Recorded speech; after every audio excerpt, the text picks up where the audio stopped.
आपको सीधा लिए चलते हैं। गृह मंत्री अमित शाह इस वक्त शहीदों को नमन कर रहे हैं और इसीलिए भारत सरकार ने प्रधानमंत्री जी के नेतृत्व में एक कमेटी बनाई है, जो कमेटी यह सुनिश्चित करेगी कि सुभाष बाबू का जीवन, इनका कवन और सुभाष बाबू के संस्कार जो देशभक्ति के हमें मिले हैं, वो संस्कार को चिरकाल तक न केवल भारत में रहने वाले भारतीय, दुनिया भर में जहां जहां भारतीय बसे हैं, वो चिरकाल तक याद करें और उसमें से प्रेरणा लेकर भारत को महान बनाने में अपना योगदान देते रहे। और मैं खास कर देश भर की युवा पीढ़ी को कहना चाहता हूं कि एक बार सुभाष बाबू के जीवन को आप अचूक पढ़िए, इसमें से बहुत कुछ सीखने को मिलेगा। एक ऐसा मेधावी विद्यार्थी जो आईसीएस की परीक्षा में टॉपर कर बाहर आया, उस वक्त पूरे देश के युवा लालायित होते थे, आईसीएस हो भी जाए तो बहुत बड़ी बात है, अंग्रेज सरकार की नौकरी मिलती थी। सुभाष बाबू ने अंग्रेज सरकार की नौकरी ठुकराकर देश की आजादी के संग्राम के साथ जुटना तय किया। वहीं से उन्होंने एक बहुत बड़ा संदेश,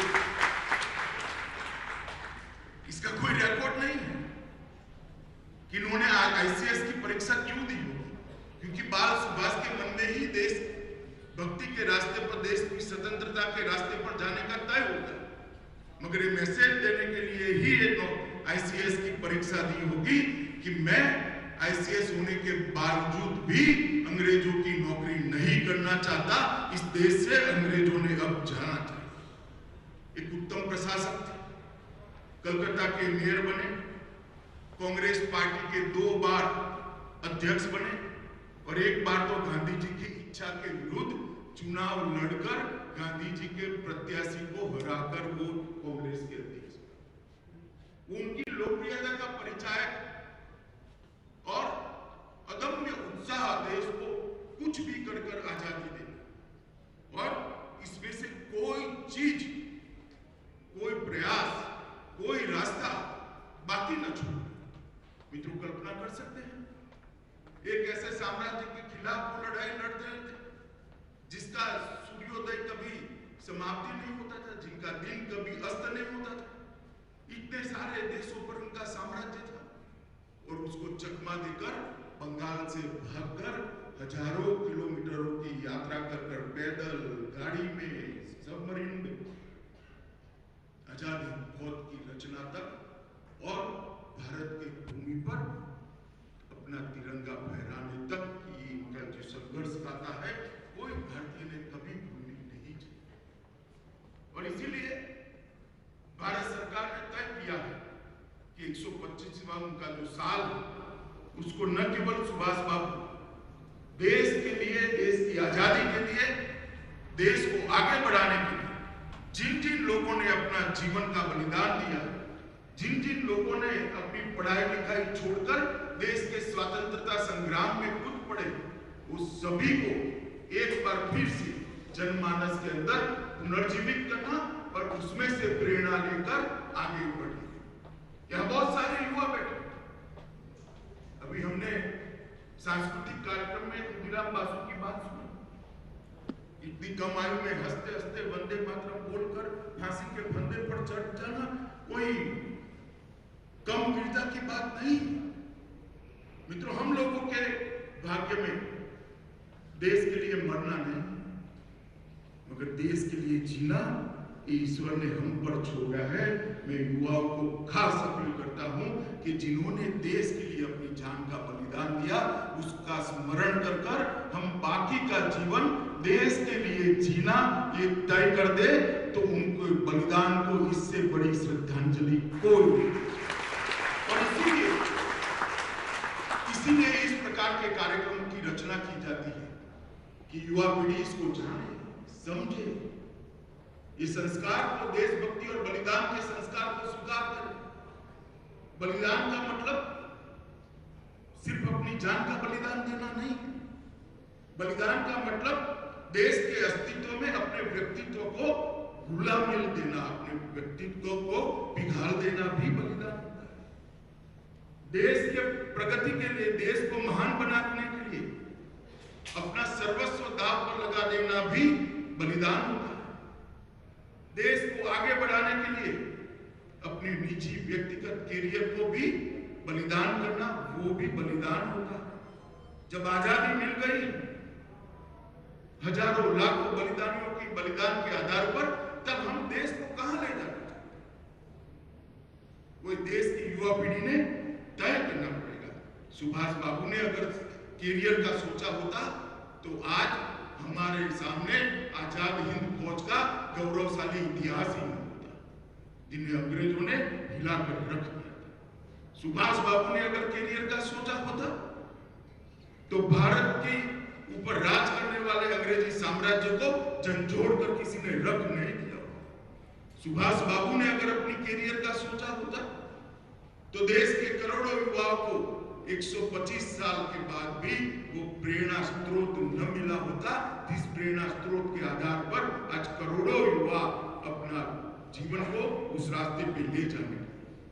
मित्रों, नरेंद्र मोदी जी ने जो निर्णय किया है सुभाष बाबू की 125वीं जयंती को मनाने का, मैं मानता हूं कि ये बहुत बड़ा निर्णय है और इस निर्णय से देश के अंदर बहुत बड़ा परिवर्तन। आज यहां से एक साइकिल यात्रा शुरू हो रही, 3 टुकड़ियां जाएगी। एक टुकड़ी का नाम है नेताजी सुभाष चंद्र बोस टुकड़ी, जो 270 किलोमीटर का सफर तय कर नामी अनामी गुमनाम कई शहीदों के गांव में जाकर उनका महिमा मंडन करने का, उनकी याद को फिर से एक बार जीवित करने का प्रयास करेगा। दूसरी टुकड़ी रास बिहारी बोस टुकड़ी है, जो 400 किलोमीटर की यात्रा करेगी और सभी हमारे शहीद जो जिस गांव में से पैदा हुए थे वहां जाकर आगे बढ़ेगी। और खुदीराम बोस टीम भी जाएगी जो 250 किलोमीटर की यात्रा करेगी। मित्रों, ये प्रयास जो युवा कर रहे हैं, मैं इनको आज समग्र देश की ओर से साधुवाद देना चाहता हूं कि आप जो यात्रा कर रहे हो ये भारत के पुनर्जागरण की यात्रा, क्योंकि जिस देश की युवा पीढ़ी आजादी के इतिहास को, जिस देश की युवा पीढ़ी अपने देश के इतिहास को समझती नहीं है, उसमें से गर्व के भाव को आत्मसात नहीं करती है, वो देश का भविष्य नहीं बना सकती। देश का भविष्य वही युवा पीढ़ी बना सकती है जो देश के इतिहास को समझती है। देश का भविष्य वही युवा पीढ़ी बना सकती है जो देश के इतिहास की सारगर्भिता को आत्मसात करती है। देश का भविष्य वही युवा पीढ़ी बना सकती है जिन्होंने देश के लिए बलिदान दिया, उनके प्रति दिल में सम्मान रखती है और उनके उद्देश्यों को पीढ़ी दर पीढ़ी आगे ले जाने का जज्बा रखती है। और आज जो युवा यहाँ से साइकिल लेकर निकलेंगे वो पूरे बंगाल के अंदर लगभग 900 किलोमीटर की यात्रा कर देश के बंगाल के युवाओं को जिस प्रकार से प्रेरित करने का काम करेंगे, मैं मानता हूं कि उनका यह पुरुषार्थ बहुत लंबे समय तक बंगाल को और भारत को बहुत कुछ देगा। आज हमारे इतिहास को हमने अपने नजरिए से भी देखने की जरूरत है।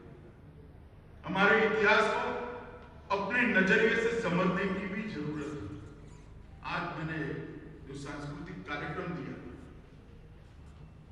उसके निर्देशिका और सभी कलाकारों को मैं हृदय से मैं बंगाली बहुत नहीं समझता, मगर उनके मुख के भाव समझा देते थे कि वो क्या कहना चाहते। मित्रों, इतनी सुंदर अभिव्यक्ति जो समय को भी जीवित कर देती है, जो भूतकाल को भी वर्तमान में परिवर्तित कर देती है और जो रोंगटे खड़े कर फिर से एक बार देशभक्ति के जज्बे को जागरूक करने के लिए मजबूर कर देती है, ऐसी अभिव्यक्ति बहुत कम देखने को मिलती है। बहुत सुंदर अभिव्यक्ति यहाँ पर की है।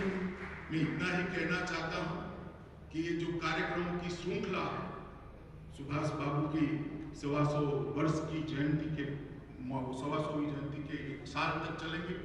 देश के युवा इस कार्यक्रमों की श्रृंखला के साथ जुड़े, देश भर के अंदर एक कार्यक्रम, और जब देश की आजादी के 75 साल होंगे तब मोदी जी ने तय किया है कि 75वां साल आने वाले और 75 साल तक के लक्ष्य तय कर हम आगे बढ़े, भारत को विश्व के अंदर सबसे महान बनाने की कवायद के साथ हम सब जुड़ जाए।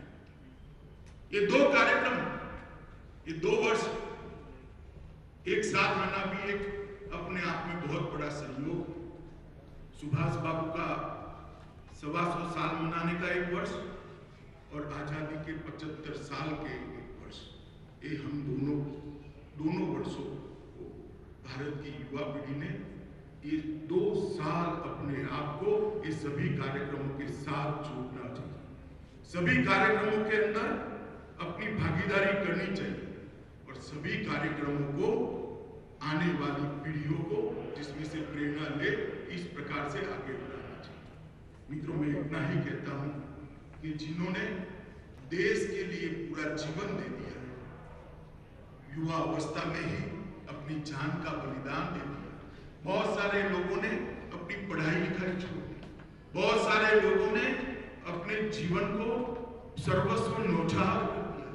इस देश में ढेर सारे ऐसे लोग हैं जिनके पूरे परिवार का, मकान का, पूरी संपत्ति का 10-10 बार कुर्की हो गया, मगर वो परिवारों ने लड़ाई लड़ना नहीं छोड़ा। कई ऐसे लोग हैं जिनको 2-2 जन्मटिप एक जीवन के अंदर हो गई। वीर सावरकर को एक ही जीवन के अंदर 2 जन्मटिप हो गई। इन लोगों के बलिदान के आधार पर आज भारत यहाँ तक पहुंचा है, मगर हमें संतुष्टि नहीं होनी चाहिए। इन लोगों ने बलिदान सिर्फ आजादी के लिए नहीं दिया, इन लोगों ने बलिदान दिया था भारत माता फिर से एक बार विश्व गुरु के स्थान पर अपने दैदीप्यमान स्वरूप के साथ विराजित हो, इसके लिए बलिदान दिया था। और जब तक इसकी सिद्धि हम नहीं कर देते, हमें चैन लेने का कोई अधिकार। तो नेशनल लाइब्रेरी में बोलते हुए गृह मंत्री अमित शाह शहीदों को याद कर रहे हैं, स्वतंत्रता सेनानियों को नमन कर रहे हैं। रुकेंगे एक ब्रेक के लिए, देखते रहिए आज तक।